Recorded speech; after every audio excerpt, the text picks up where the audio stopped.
dari segi kerjaya pun tak ada. So saya fikir siapa yang nak tengok-tengokkan diorang waktu dah besar nanti bila mak ayah saya tak ada kan.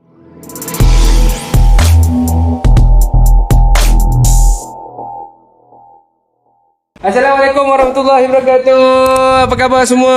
Alhamdulillah. Syukur kepada Allah SWT. Terima kasih banyak-banyak yang menonton. Siapa yang baru masuk, terima kasih banyak-banyak. Jangan lupa untuk like. Okay? Like dan juga share video ni. Minta tolong subscribe banyak-banyak video ni. Minta tolong subscribe.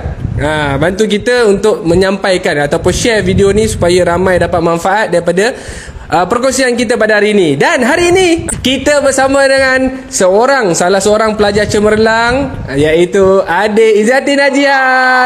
Bagi tepukan. Untuk program hari ini kita bersama dengan adik Izzati ni, tak lain tak bukan, sebenarnya kita nak dapatkan inspirasi daripada beliau. Dan mungkin ada nasihat. Yang menonton kita ni ada di kalangan ibu ayah, ada yang abang-abang, kakak-kakak, dan juga ada calon SPM sendiri yang bakal dihadapi pada tahun 2022. Untuk calon 2022 ni yang mereka hadapi pada bulan 3 tahun depan lah kan? Bulan 3 tahun depan, insyaAllah. Jadi mungkinlah adalah sedikit ataupun ada perkara-perkara yang boleh menjadi inspirasi buat anda semualah. Baik, jadi sebelum kita nak mulakan program kita ni Zati, jadi jom kita nak mulakan program kita dengan bacaan Ummul Kitab Al-Fatihah. A'udzu billahi minasyaitonir rajim. Bismillahirrahmanirrahim. Alhamdulillahi rabbil alamin. Arrahmanir rahim. Maliki yaumiddin. Iyyaka na'budu wa iyyaka nasta'in. Ihdinas siratal mustaqim. Siratal ladzina an'amta 'alaihim ghairil maghdubi 'alaihim waladdallin. Amin ya rabbal alamin. Semoga program kita ini diberkati Allah dan semoga kehidupan kita lebih diberkati Allah. Apa khabar Zati? Sihat? Beliau bukan seorang guru, tetapi daripada pengalaman dia, mungkin jatuh bangkit dia sebenarnya kita kena ambil lah, kita kena belajar ada sesuatu dengan dia kan. So untuk permulaan, jom kita nak berkenalan dengan adik Izzati. Orang kata tak kenal maka Tak cinta. Mesti jawapan tak cinta kan. Tak kenal maka tak aruf lah. Kita berkenalan. So jom kita berkenalan dengan adik Izzati Najia. Silakan. Assalamualaikum warahmatullahi taala wabarakatuh dan selamat sejahtera. Nama saya Nur Izzati Najihah binti Khairi. Saya berumur 18 tahun dan merupakan lepasan SPM 2021 aliran Sains Tulen. Okay. So saya merupakan bekas pelajar Sekolah Menengah Kebangsaan Konvent Teluk Intan dan saya menetap di Teluk Intan Perak. Izzati orang Teluk Intan juga. So buat masa ni memang kita cari orang Teluk Intan je. Yang dekat-dekat. So dia ni pun salah seorang pelajar saya juga sebenarnya. Dia salah seorang pelajar saya di sekolah rendah. Kita last jumpa darjah 6 lah. Darjah ya ke? Lepas je UPSR saya tak jumpa dah. Serai tak jumpa dah. Tapi selalu lah jumpa dia pergi ke kedai makan, beli roti, beli kuih. Selalu lah jumpa dia kan. Okay, baik. Izzati Najihah, cerita sikit berapa A yang Izzati dapat dalam SPM. Tapi sebelum tu nak tahu, trial berapa, SPM berapa? So trial saya taklah begitu cemerlang dan taklah begitu teruk juga. Macam biasa-biasa. Saya puas hatilah dengan keputusan trial. Saya dapat dalam 5A, 3B, 1C.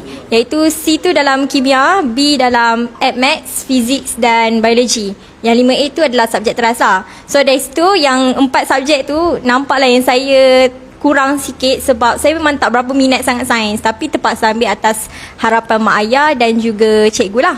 Dan alhamdulillah SPM saya peroleh 7A 2B. 7A 2B iaitu B dalam kimia dan bahasa Inggeris. Macam mana keadaan Izzati? Apakah pendorong Izzati untuk Izzati daripada 5A tu jadi 7A? Perkara yang buatkan saya rasa macam saya nak push lagi lepas 5A tu, saya tak puas. Bukanlah maknanya saya tak puas hati, bukan, saya redha, tapi saya tak naklah just stick kepada 5A tu. Saya nak naik lagi.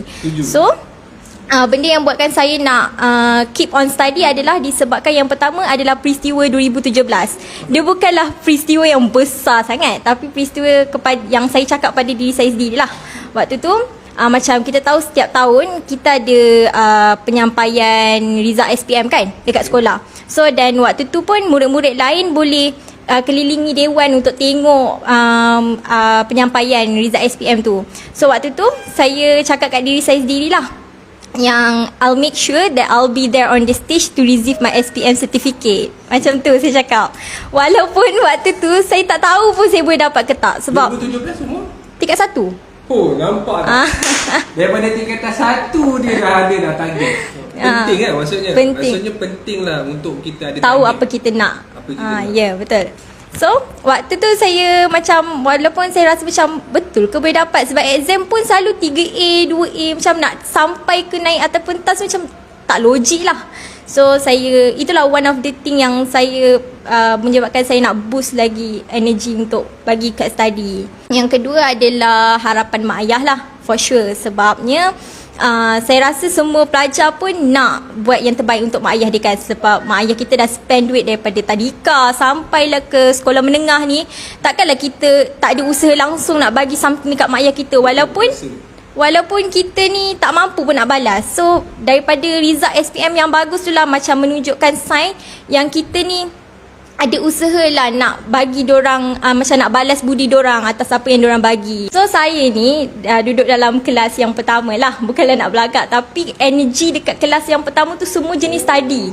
Dorang bukan jenis main-main ke apa. So bila kita tengok macam semua orang study kan, macam kita tak study tu macam ya Allah insecure-nya kan. So dorang tu lah yang menyebabkan saya macam nak tak nak kena juga study macam tu. Sepanjang Izzati nak ambil SPM ni, mungkin ada tekanan.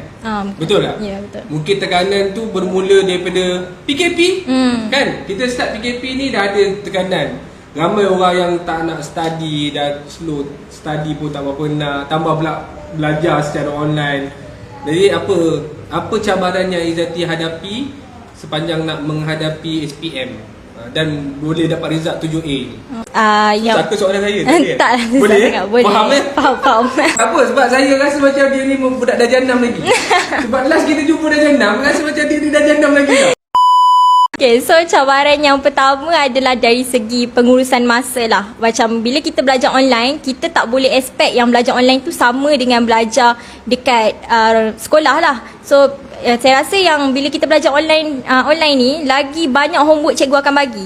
Sebab lagi kalau cikgu bagi sikit je, mestilah kita akan wastekan masa kita kan. So dari segi pengurusan masa lah, iaitu daripada pagi saya ada kelas daripada pukul 8 sampailah pukul 3 macam tu. Lepas tu ada gap-gap tu saya tak guna untuk rehat pun, tapi buat homework. Sebab homework memang berlambak. Lepas tu lepas daripada pukul 3 macam tu, saya tolong kemas rumah, tolong tengok ke adik saya punya kerja sekolah, pastikan dia siap kan. And then malam pula saya ada tuition pula daripada 8 sampai 10.30. Jadi dari situ cabarannya adalah dari segi pengurusan masa lah. Saya kena betul-betul prepare saya punya fizikal dan mental waktu tu. Kena menguruskan masa tu dengan betul.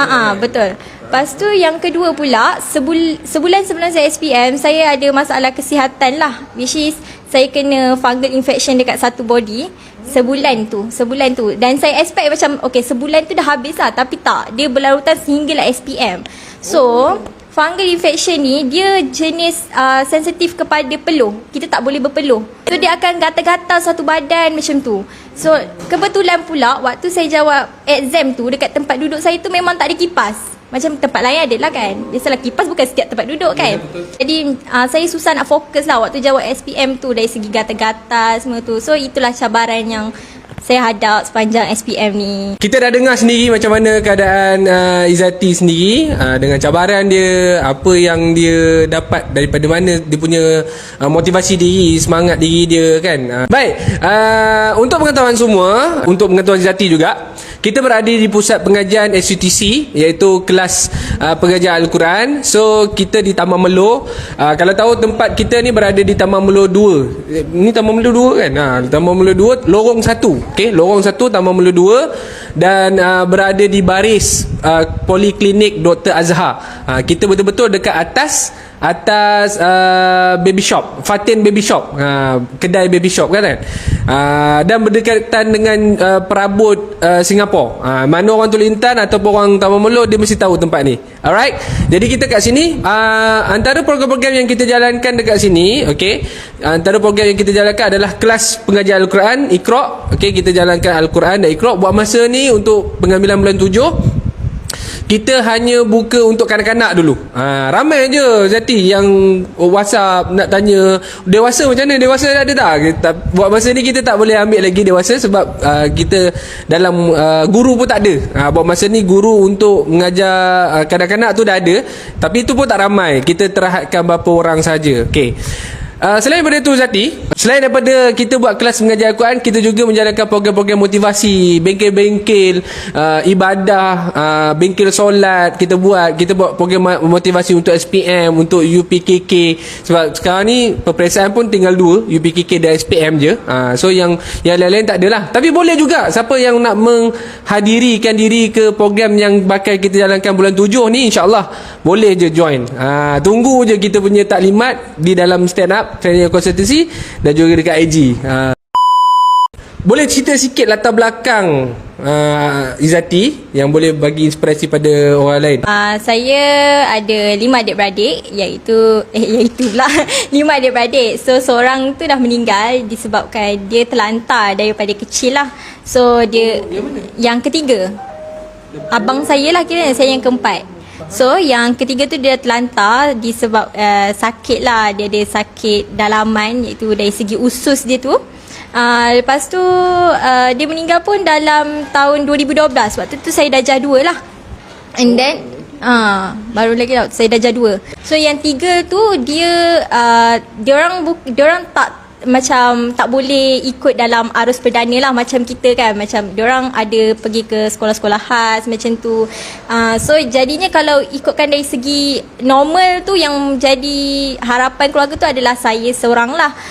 Jadi kenapa saya keep on belajar walaupun adik-beradik saya macam tu, sebabnya saya fikir bila dah besar nanti, kalau contohlah kalau saya malas lah, saya kata malas, so mestilah saya yang akan tolong diorang dari segi kewangan, dari segi tengok-tengokkan kesihatan ke semua tu. So jadinya benda tu lah yang menyebabkan saya, bila saya rasa nak give up, saya akan fikir macam tak boleh. Siapa yang nak tengok adik-adik saya bila dah besar nanti kalau saya sendiri pun tak berjaya? Berjaya tu bukanlah dari segi kaya, tapi mampu mampu dari segi kewangan. Macam itulah maksud saya. Jadi kita dah dengar dah macam mana cerita tentang kehidupan seorang pelajar cemerlang ni. Macam mana nak hidup sebagai seorang pelajar cemerlang ni? Itu yang soalan dia sebenarnya. Jadi pada siapa yang sedang menonton ni, jangan lupa untuk sharekan video ni. Jangan lupa. Tak, tolong subscribe dan like. Apa nasihat kepada, terutamanya kepada mereka yang mungkin calon SPM untuk 2021 ni. 2022 silap. Untuk calon 2022 yang akan ambil SPM pada bulan 3 tahun depan, ada tak nasihat yang boleh diberikan? Persediaan yang diorang kena buat? So, kepada adik-adik yang bakal menduduki SPM 2022 ataupun yang selepas-selepas ni lah. Yang pertama, setiap kali kita dapat result exam tu, jangan pernah comparekan result kita dengan result orang lain. Sebab bila kita comparekan result kita dengan result orang lain, rasa syukur tu akan berkurangan. Lepas tu, dan menyebabkan kita akan jadi down lah. Instead of kita comparekan result kita dengan orang lain, kita comparekan result kita dengan exam sebelum ni. So, kita boleh nampak peningkatan dari segi exam tu dan timbullah rasa syukur dan nak buat lagi kan. So, itulah one of the tips yang korang kena pegang lah. Yang kedua adalah selalu ingat dalam diri, tak ada orang yang lahir-lahir ni terus bijak, terus bodoh. Tak ada. Yang ada hanya orang rajin dan malas. Okay? So, saya rasa kenapa ada wujudnya pelajar cemerlang tu adalah dia letakkan effort yang lebih banyak daripada kita. So, jangan cakap dekat orang, untunglah pandai, untunglah lahir-lahir pandai. Tak ada. Yang ada hanyalah orang tu usaha lebih atau usaha kurang je. Okay? Yang ketiga pula, sentiasa cuba untuk siapkan homework yang cikgu bagi. Sebab apa? Bila kita tak siapkan tugasan yang cikgu bagi tu, kita akan menyebabkan cikgu tu terasa kan. Jadi bila cikgu terasa tu, redha seorang guru tu pun kita tak dapat. Tapi redha guru tu kan sangat penting kan. So sangat-sangat penting lah untuk kita siapkan tugasan seorang guru tu supaya redha dia dapat, lepas tu kita pun senang nak absorb ilmu tu. Apa yang saya boleh simpulkan kat sini sebenarnya, pertama berkaitan dengan syukur ni. Syukur ni tak semestinya kita dah dapat, lepas tu kita biar je. Syukur ni sebenarnya, konsep syukur ni, pertama kita kena ucap Alhamdulillah, kita kena redha dengan apa yang kita dapat, dan kita kena usaha lebih daripada apa yang kita dapat sebenarnya. Betul tak? Itu masuk syukur. Kalau kita dapat sesuatu benda kan dah selesa, lepas tu kita tak nak buat apa-apa, itu bukan syukur tu.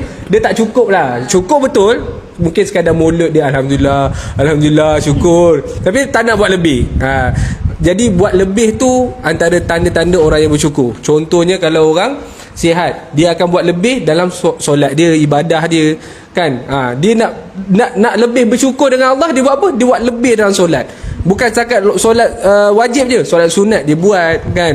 Kena buat latihan. Latihan tu penting. Sebab apa? Latihan make perfect. Apa ayat dia?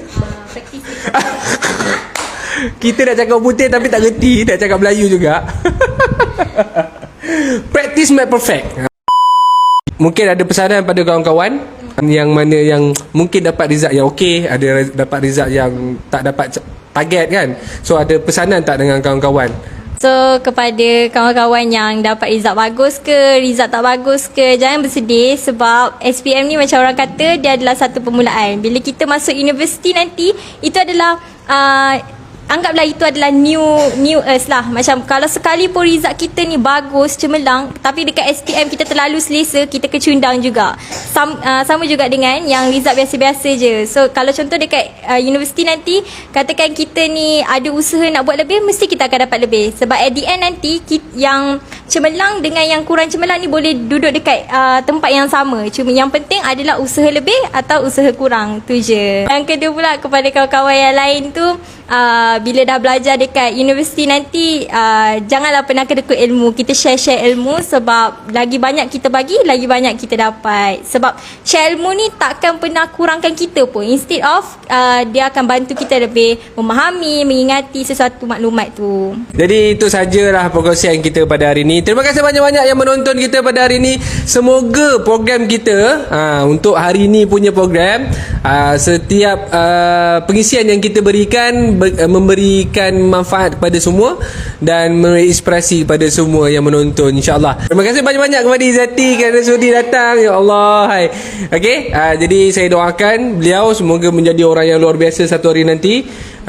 Saya nanti janganlah jumpa saya kereta besar tak pandang pula kan.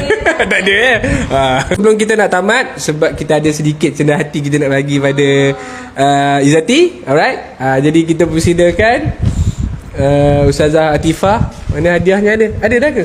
Ini silakan. Semoga diberikan dipermudahkan segala urusan yang mana share tu. Terima kasih banyak. Jumpa lagi untuk akan datang. InsyaAllah kita akan bersama lagi. Itu saja. Jumpa lagi untuk masa akan datang. Assalamualaikum warahmatullahi wabarakatuh. Bye bye.